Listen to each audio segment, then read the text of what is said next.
कनकपुर नाम का गांव, जहां वक्त धूप की चाल से चलता था और दोपहरे इतनी चुप होती कि लगता जैसे कुछ कहने को रुकी हो। और इसी गांव की गली के आखिरी छोर पर एक पुराना घर था। मिट्टी की दीवारें, टीन की छत और अंदर एक कमरा जहां सब कुछ रुका हुआ था। एक चारपाई, एक लोहे की संदूक और दीवार पर टंगा एक पुराना सूती थैला। उस थैले के ठीक पास एक फीकी सी तस्वीर थी और वो तस्वीर थी नरेश के पिता की, जो अब इस दुनिया में नहीं थे। नरेश के पिता रामधन एक ऐसे किसान थे जिसने उम्र भर मिट्टी को जोता और जाते जाते अपने बेटे को सिर्फ एक चीज सौंपी, एक बीज का थैला और एक अधूरा वादा। उन्होंने नरेश से कहा था, जब लगे कि तुम सब कुछ हार गए हो, तब इस थैले को खोलना और जो बचा है उसे जमीन में बो देना।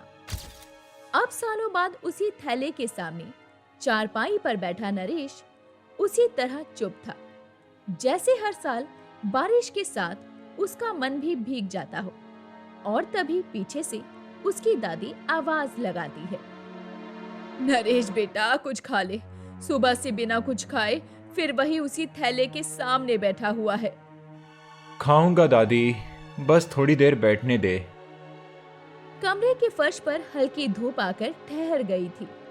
थैले के नीचे की जमीन पर धूल जमी हुई थी, मानो उसे बरसों से किसी ने ना छुआ हो। नरेश की नजरें उस थैले के कोने पर टिक गई थी, जहां का कपड़ा अब थोड़ा फट चुका था। इसी दौरान दादी बाहर आकर उसके पास बैठ जाती है। हर साल यही करता है तू, बारिश आते ही इस थैले को यूं ही घूरता रहता है। क्या रखा है इसमें जो तुझे सुकून नहीं लेने देता? बापू ने कहा था, जब सब कुछ हार जाऊं तब इस थैले में से बीज निकालकर जमीन में बो देना। अब हर साल खुद से यही पूछता हूं, क्या वाकई हार गया हूं या अभी कुछ बाकी है? तेरे बापू को गए अब कई बरस हो चुके हैं और तू अभी भी उसी एक बात से बंधा है। वो बीज है बेटा, ताले नहीं, जो तुझे कैद में रखे। पर अगर गलत वक्त पर बो दिया तो बापू की आखिरी बात अधूरी रह जाएगी। हर चीज की एक घड़ी होती है दादी, और मैं अब तक उस घड़ी का इंतजार कर रहा हूँ।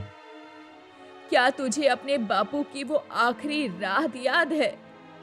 हाँ, वो खाट पर लेटे थे, सांसें भरी थीं और हाथ में यही थैला था। हाँ, उस रात उन्होंने तुझसे कुछ कहा था और मुझसे भी।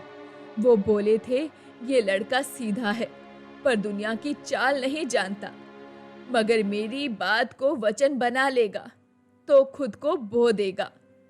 उससे कह देना जब थैला उठाना हो तब खुद को हल्का करना पड़ेगा। मैं कैसे हल्का हो जाऊं दादी? बापू की आंखें अब भी इस थैले के हर धागे में दिखती हैं। जब भी इसे देखता हूं लगता है वो यहीं कहीं है। यही तुझे रोक रहा है शायद।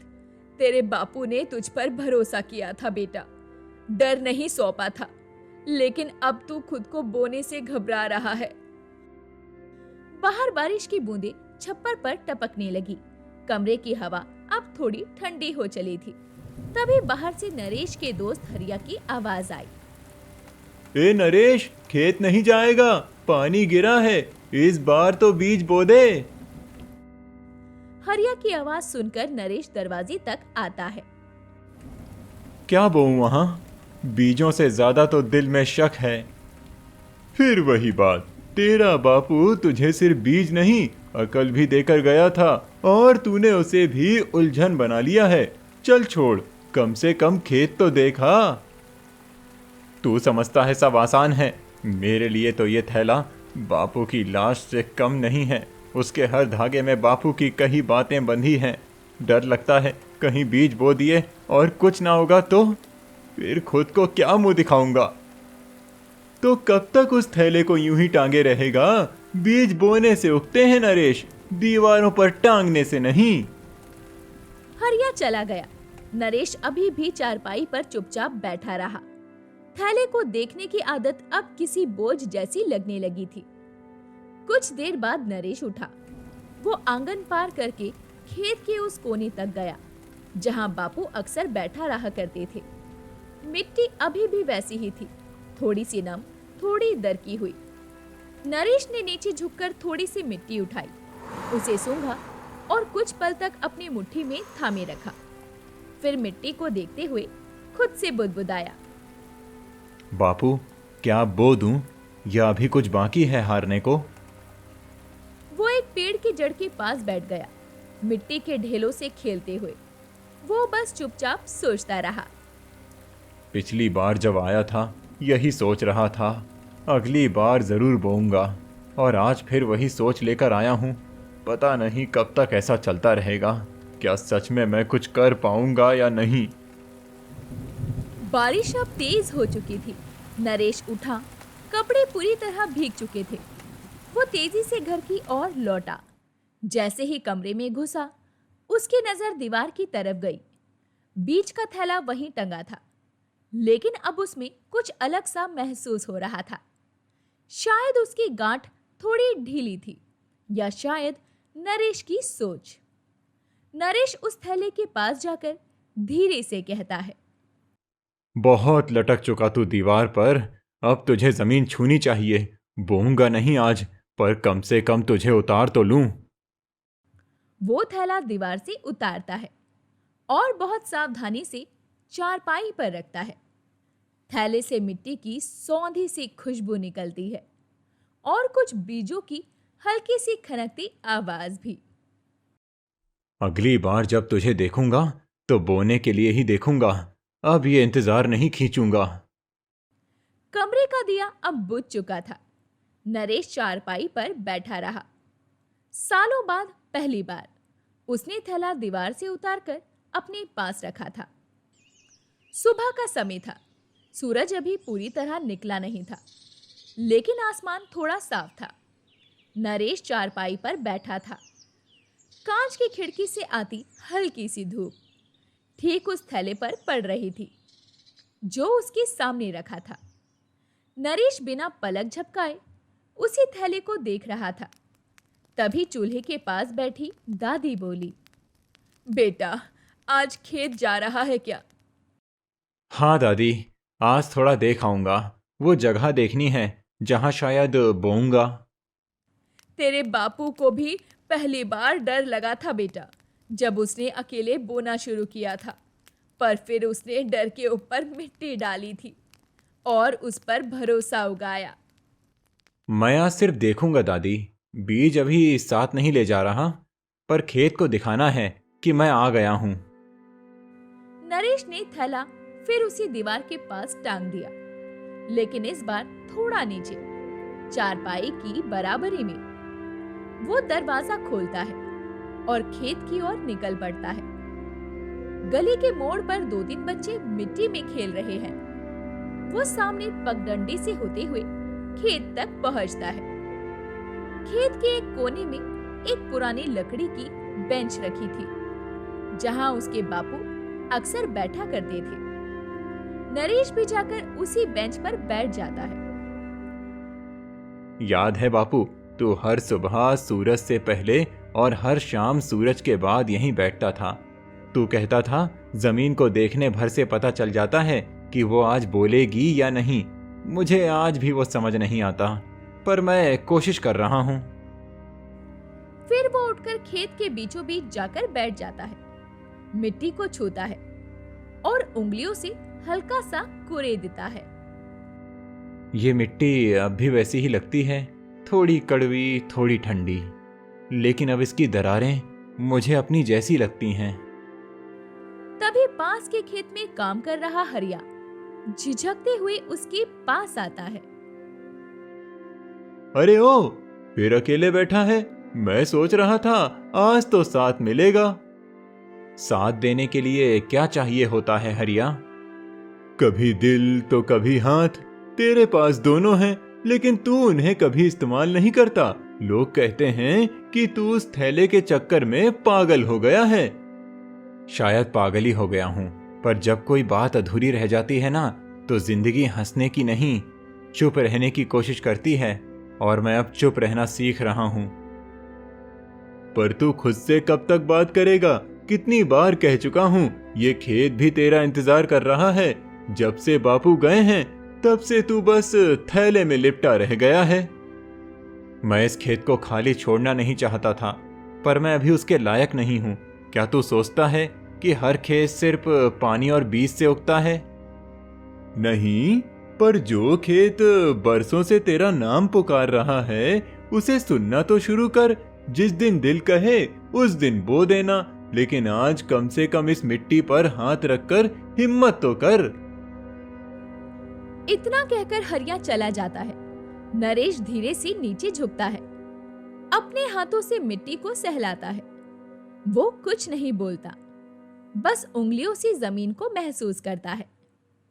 थोड़ी देर बाद वो खेत की ओर देखता है और खुद से कहता है, तू अगर आज भी चुप है तो कोई बात नहीं, पर मैं अब चुप नहीं रहूंगा। मैं रोज आऊंगा तुझे देखने, तुझसे पूछने, और जिस दिन तू बोलेगा उस दिन मैं बोऊंगा।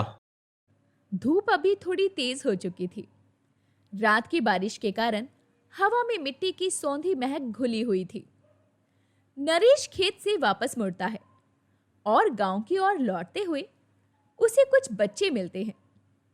उनमें से एक बच्चा उसके ही जैसा थैला उठाए हुए होता है। अरे सुन, क्या रखा है इस थैले में? बीज है, बापू ने कहा है आज बोना है। अब की बार वो देखेंगे कि क्या होगा है। ये सुनकर नरेश खुद से कहता है, वो देखेंगे, और शायद अब मैं भी देखने लायक हो रहा हूं। घर लौटकर नरेश ने सबसे पहले उस थैले को देखा। वो अभी भी वहीं टंगा था। नरेश और उसकी दादी खाना खाने के लिए बैठे थे, लेकिन नरेश की नजर अभी भी उसी थैले पर टिकी हुई थी। ये देखकर दादी ने उससे पूछा, इतना क्या सोच रहा है बेटा? दादी, सोच रहा हूं कि अब क्या सच में बीज बोने का वक्त आ गया है। अगली सुबह हल्की धूप थी, लेकिन आसमान में बादल अभी भी थोड़े थोड़े थे। नरेश आंगन में बैठा था। पास में वही थैला रखा हुआ था। उसकी उंगलियां अब थैले की गांठ को धीरे धीरे टटोल रही थी। उसका मन पहली बार कुछ तय कर चुका था। आज सिर्फ देखने नहीं जाऊंगा, आज बोऊंगा नहीं, पर बीज ले जाऊंगा। शायद पहली बार उसे जमीन के पास ले जाऊं। दादी नरेश के पास आकर बैठती है और कहती है, थैला हाथ में ले लिया है तो कुछ बोल भी दे। अब फिर क्या सोच रहा है? दादी, आज इस थैले को खेत लेकर जाऊंगा। शायद जमीन को दिखाना भी जरूरी है कि मैं वादा नहीं भूला। जब खेत को तेरी आंखों में भरोसा दिखेगा तभी वो बीज को अपनाएगा। लेकिन बेटा, खेत घड़ी देखकर नहीं जीता जाता, वो तो सिर्फ इंसान की नीयत पर हरा होता है। आज नियत लेकर ही जा रहा हूं दादी, फैसला नहीं। नरेश ने थैला कंधे पर डाला और पगडंडी के रास्ते खेत की ओर चल पड़ा। हवा अभी भी थोड़ी नमी भरी थी। रास्ते में लोग अपने अपने कामों में लगे हुए थे। किसी की नजर जब नरेश पर पड़ी तो कुछ पल उसके थैले पर रुकी, फिर आगे बढ़ गई। वो खेत के उसी किनारे पहुंचा जहां लकड़ी की बेंच पड़ी थी। नरेश ने थैला पास रखा और वहां बैठ गया। देख, मैं आ गया हूं। हर साल सोचता था कि आज वो दिन है, और फिर खाली हाथ लौट जाता था, पर आज कुछ अलग सा है। वो थैले की गांठ खोलता है। ये बीज अब भी वैसे ही लगते हैं, बस मेरी हथेलियां बदल गई हैं। बचपन में बापू के साथ इन्हीं बीजों को छूता था, पर तब उनकी अहमियत नहीं समझता था। नरेश ने कुछ बीज जमीन पर रखे, लेकिन उन्हें बोया नहीं, बस उंगलियों से उन्हें मिट्टी में घुमाया, जैसे कोई बिछड़े बच्चों को उसकी मां से मिलवा रहा हो। तभी पीछे से हरिया की आवाज आई। वो कुछ दूरी पर खड़ा था। फिर वो धीरे धीरे नरेश के पास आया। तो आज तू लेकर आ ही गया उन्हें। हाँ, पर आज भी बोया नहीं, आज सिर्फ लाया हूं। पहली बार थैला यहां तक आया है। तू जो कर रहा है ठीक कर रहा है, लेकिन एक बात बोलूं? हाँ बोल। कभी कभी जमीन से ज्यादा बीज को इंसान की जरूरत होती है। उसे भी लगता है कि कोई उसे मिट्टी में डाले, उसे भरोसा दे। और तू अब भी सोच रहा है कि सही वक्त कब आएगा, पर शायद वक्त तो खुद ही है नरेश। अगर मैं बो दूं और कुछ ना होगा तो क्या बापू की बात झूठ हो जाएगी? नरेश, कभी कभी बीज उगता नहीं, पर वो मिट्टी को नमी दे जाता है। हो सकता है तू कुछ और ना पाए, पर जो आने वाला है उसके लिए रास्ता बना दे। नरेश चुप रहा। उसने थैले में से एक बीज निकाला, उसे अपनी हथेली पर रखकर बहुत देर तक देखता रहा। फिर एक छोटी सी जगह पर उंगली से मिट्टी हटाई और बीज वहां रख दिया। उसे ढकते समय उसने कहा कि मैं तुझे बो रहा हूं, लेकिन ये कोई वादा नहीं है कि तू उगेगा। बस इतना भरोसा है कि अब मैंने देर नहीं की। अब नरेश और हरिया दोनों उसी बेंच पर बैठ गए और दोनों दोस्त खेत की मिट्टी की ओर देखने लगे। हवा में थोड़ी गर्मी थी। सूरज पूरी तरह ऊपर आ चुका था। कभी सोचा था कि तू एक बीज बोने के लिए इतने साल लगा देगा? नहीं, पर अब लगता है कि शायद वो सारे साल मैं खुद को बोने में लगा रहा था। अब समझ आया है कि बीज बोना आसान है, लेकिन खुद को तैयार करना सबसे मुश्किल। दोनों थोड़ी देर और बातें करते रहे। फिर नरेश ने अपना थैला उठाया। अब उसमें बीज कुछ कम रह गए थे, लेकिन उसकी आंखों में हल्की सी राहत थी। गांव लौटते वक्त उसे रास्ते में दादी कुएं के पास बैठी मिली। नरेश पास आकर खड़ा हुआ। कैसा रहा खेत? बोया नहीं दादी, पर एक बीज रखकर आया हूं। कभी कभी एक बीज ही काफी होता है बेटा, अगर उसे सही हाथ ने रखा हो तो। दादी, अब मैं रोज जाऊंगा, हर दिन थोड़ा थोड़ा करके, शायद कभी पूरा खेत भर दूं। उस दिन के बाद नरेश रोज खेत जाने लगा। 3 दिन बीत चुके थे। हर सुबह नरेश खेत जाता, थैले से एक बीज निकालता और थोड़ी मिट्टी हटाकर वही बीज बो देता। हर बार उसकी उंगलियां मिट्टी के एक छोटे हिस्से को छूती और उसका मन कुछ कहने की कोशिश करता। चौथे दिन की सुबह हवा में हल्की ठंडक थी। आंगन में धीमी धूप पड़ी थी। उस दिन नरेश जल्दी उठकर तैयार हो गया था और बाहर चारपाई पर बैठा था। वो बीज का थैला भी पास ही रखा था। आज जल्दी उठ गया बेटा। आज खेत बुला रहा है दादी। कल शाम मिट्टी भी थोड़ी अलग लग रही थी। शायद अब वो तुझे पहचानने लगे हैं। हर रोज तू उसे छू रहा है और मिट्टी देर से ही सही, लेकिन पहचान बना ही लेती है। अब नरेश थैले को लेकर खेत की ओर चल पड़ा। उसके पैर अब किसी बोझ के नीचे नहीं दबे थे, बल्कि हर कदम कुछ कह रहा था। रास्ते में वही मोड़, वही पगडंडी, लेकिन उसकी आंखें अब रुकती नहीं थी, जैसे किसी को जवाब देना हो। खेत के किनारे पहुंचकर नरेश वहीं बैठता है जहां पहले 3 बीज बो चुका था। वो एक एक जगह को देखता है और अचानक उसकी नजर पहले बीज की जगह पर जाती है। तू बाहर आ गया।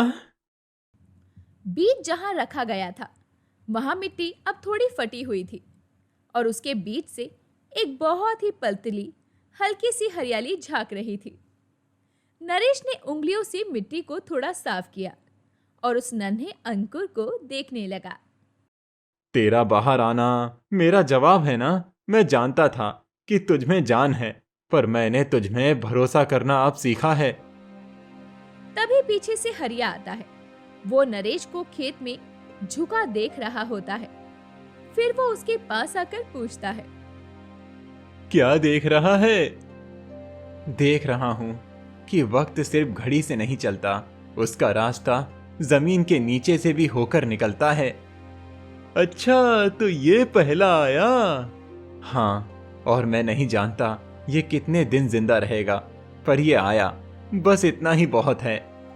तेरे जैसे लोगों के लिए शायद एक अंकुर ही सबूत है कि डर से परे भी कुछ उगता है।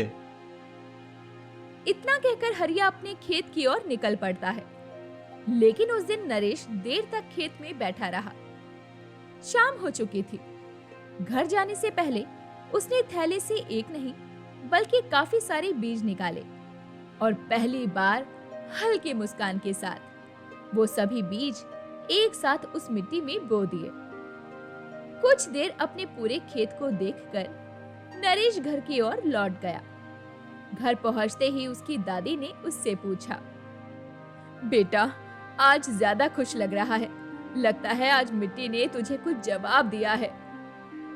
हाँ दादी, ऐसा ही कुछ हुआ है, इसीलिए तो आज मैं कई सारे बीज बो आया हूँ। अगली सुबह गांव में हलचल शुरू हो चुकी थी। कुएं पर औरतें पानी भर रही थी। कुछ आदमी अपने बैलों को नहलाने ले जा रहे थे। उन्हीं में ही लगभग 65-70 वर्ष का एक बुजुर्ग आदमी गांव के कोने से आ रहा था। उसका नाम कन्हैया लाल, जो नरेश के पिता रामधन का पुराना साथी था। कन्हैया लाल कुएं के पास रुकता है और एक औरत से पूछता है, रामधन का छोरा कहाँ है आजकल? किसी ने कहा है कि वो इतने सालों बाद खेत में कुछ बो रहा है। हाँ चाचा जी, रोज सुबह सुबह खेत जाता है। कहते हैं थैले में बापू के बीज है, वही बो रहा है अब। अच्छा, तो उसने वादा निभाना शुरू कर दिया। अब मुझे भी उसे मिलना चाहिए। कन्हैया लाल नरेश के पिता रामधन का बचपन का दोस्त था। कभी वो दोनों साथ खेत जोता करते थे। लेकिन जब रामधन ने वो बीजों का थैला अपने बेटे को सौंपा, तब कन्हैया लाल ने चुपचाप खामोशी से विदा ले ली थी। आज इतने सालों बाद वो उसी खेत की ओर बढ़ रहे थे। उस दिन नरेश खेत में बीज बो रहा था। तभी पीछे से आवाज आई, अरे ओ नरेश, अकेले ही मिट्टी से दोस्ती कर रहा है। कन्हैया काका, आप यहाँ? सोचा देख आऊं, जिस वादे की नींव मेरे दोस्त ने रखी थी वो अब कैसा उग रहा है। नरेश थैले को दिखाते हुए कहता है, यही है काका, अब इसके बिना दिन नहीं कटता। तेरे बापू एक बात कहते थे, बीज हाथ में उठाना आसान होता है पर खुद को मिट्टी के हवाले करना कठिन होता है। आज तू वही कर रहा है बेटा। हर साल सोचता था, पर इस बार मैंने सोचना छोड़कर सुनना शुरू किया। मिट्टी की चुप्पी भी एक इशारा है काका। कन्हैया लाल ने बहुत देर तक खेत देखा, एक एक कोने को निहारा और जाते जाते बोला, अगर तेरा बापू होता तो आज पहली बार बिना कुछ कहे रो देता, क्योंकि उसे पता होता अब उसका बेटा खेत जोतना नहीं समझना सीख गया है। अब मैं सिर्फ खेत नहीं बो रहा काका, मैं बापू की बात भी बो रहा हूँ। कन्हैया लाल वहां से चले जाते हैं और नरेश फिर से खेत में काम करने लग जाता है। एक हफ्ता बीत चुका था। खेत के कुछ हिस्सों में हरियाली की पतली रेखाएं दिखने लगी थी। हर सुबह नरेश उसी तरह जाता, थैले से कुछ बीज निकालता, मिट्टी छूता, कुछ देर बैठता और फिर लौट आता। अब उसकी आदत गांव वालों की नजरों में भी पड़ने लगी थी। एक दिन सुबह कुएं के पास 2-3 गांव वाले खड़े थे। उसके हाथ में घड़े थे, लेकिन बातें सिर्फ नरेश की ही हो रही थी। वो रामधन का बेटा रोज सुबह सुबह जाता है खेत में। कहते हैं बापू का दिया हुआ एक थैला है उसके पास। अरे थैला तो हम सब ने देखा है बचपन में। रामधन मरा तब से ये घर की दीवार पर लटका था, अब जाकर किसी काम आया है शायद। कभी कभी लगता है लड़का पगला गया है, एक एक बीज बो रहा है जैसे पूजा कर रहा हो। या फिर वादा निभा रहा है। आजकल ये शब्द सिर्फ किताबों में मिलते हैं, गांव में तो पहली बार देखा है किसी को इस तरह वादा निभाते हुए। बातें चलती रही, लेकिन अब नरेश को किसी की नजरों से फर्क नहीं पड़ता था। उसका ध्यान अब सिर्फ दो चीजों में था, मिट्टी और वादा। दोपहर का समय था। नरेश खेत से लौटकर घर आता है। कपड़े हल्के गीले थे, माथे पर पसीना था। उसने वो थैला चारपाई पर रखा, तब भी उसकी नजर उस थैले के एक कोने पर जाती है। अरे ये क्या? थैले की एक गांठ अब खुल चुकी थी। उस कोने से मिट्टी की थोड़ी सी धूल और कुछ बीज बाहर गिर चुके थे। नरेश जल्दी से पास गया। तू भी थक गया क्या? तभी दादी भीतर से बाहर आती है और कहती है, क्या हुआ बेटा? थैला फट गया है दादी, जिसे इतने साल संभाल कर रखा था, अब खुद टूट गया। शायद अब इसका काम पूरा हो गया है बेटा। कभी कभी चीजें तब टूटती हैं जब उनका संदेश पहुंच चुका होता है। पर अभी सारे बीज नहीं बोए थे, थैले का साथ तो पूरा चाहिए था ना। हो सकता है थैला ये बता रहा हो कि अब तू अकेले भी चल सकता है। वादा थैले से नहीं था बेटा, बीज से था, और अब वो वादा तूने पूरा कर लिया है। नरेश कुछ नहीं बोला। उसने बीजों को अपनी हथेली में रखा, थैले को मोड़ा और एक कपड़े में लपेटकर संदूक में रख दिया। अब थैला बोझ नहीं था, वो उसकी यात्रा का एक पड़ाव था। अगली सुबह नरेश बिना थैला लिए खेत गया। जेब में सिर्फ 5 बीज रखे थे। खेत पर पहुंचकर उसने देखा, पहला अंकुर अब थोड़ा और बड़ा हो चुका था। पत्तियां हल्की हरी थी और मिट्टी अब भी गीली थी। तभी पीछे से हरिया आकर कहता है, थैला नहीं लाया आज? नहीं, अब उसकी जरूरत नहीं, क्योंकि अब बीज मेरे मन और जेब दोनों में हैं। अच्छा, लेकिन मैंने कल कुएं पर सबको बातें करते सुना। कोई कह रहा था तू पगला गया है, कोई कह रहा था तेरा बापू अगर जिंदा होता तो गर्व करता। अब फर्क नहीं पड़ता हरिया, क्योंकि अब मैं बोना सीख चुका हूं। इतना कहकर नरेश ने बीज मिट्टी में रखा।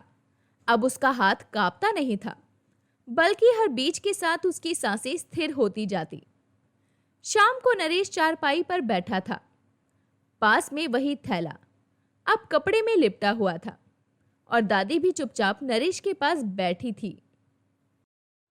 दादी, जब बापू ने कहा था सब हार जाए तब इसे बोना, तो क्या वो जानते थे कि मैं खुद को भी हार जाऊंगा? वो जानता था, और शायद वो चाहता भी था कि तू टूटे, क्योंकि बीज तभी सबसे गहरे पड़ते हैं जब वो टूटे हुए खेत में बोए जाते हैं। अब डर नहीं लगता दादी, अब लगता है कि मैं बो रहा हूं, क्योंकि बोना जरूरी है, नतीजा जो भी हो। उस रात नरेश ने बहुत देर तक आंखें नहीं मूंदी। उसने बीजों को कपड़े में लपेटकर सिरहाने रखा, और पहली बार उसने सपने में खेत देखा। ना सूखा ना दरारें, बस एक कोना जहां कोई खड़ा था, मुस्कुराता हुआ। शायद वो बापू था। अब 3 हफ्ते बीत चुके थे। खेत की मिट्टी अब वैसी नहीं थी जैसे पहले थी। अब वहां हल्की घास नहीं, छोटे छोटे पौधे थे। नरेश रोज जाता, हर पौधे को देखने में वही ध्यान देता जैसे कोई पिता अपने बच्चे को देखे। दूसरे दिन सुबह दादी आंगन में बैठकर सरसों के पत्ते साफ कर रही थी। नरेश पास चारपाई पर बैठा था।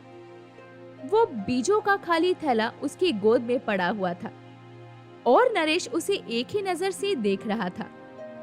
तभी दादी ने उससे कहा, तो अब क्या सोच रहा है बेटा? अब कुछ नहीं दादी, अब लगता है जैसे खेत ने जवाब दे दिया है। बापू का वादा पूरा हो गया। कभी कभी जवाब वही होता है जो हम खुद से पूछते हैं। तेरा खेत अब खेत नहीं, वादा हो गया है। अब जब भी खेत जाता हूँ दादी, तो लगता है मैं बापू के सामने बैठा हूँ और वो कुछ नहीं बोलते, बस देखते हैं जैसे कह रहे हो। अब समझा तू? अगली सुबह गांव में हलचल थी। लोग अपने घरों से बाहर निकले तो देखा कि नरेश का खेत अब पूरी तरह हरा हो चुका था। पौधा एक सीधी रेखा में एक जैसी ऊंचाई पर दिख रहा था। गांव के कुछ लोग नरेश के खेत के पास खड़े थे। हरिया भी वहीं खड़ा था। अब देखो, जो थैला सालों से टंगा था, उसने इतनी हरियाली उगा दी।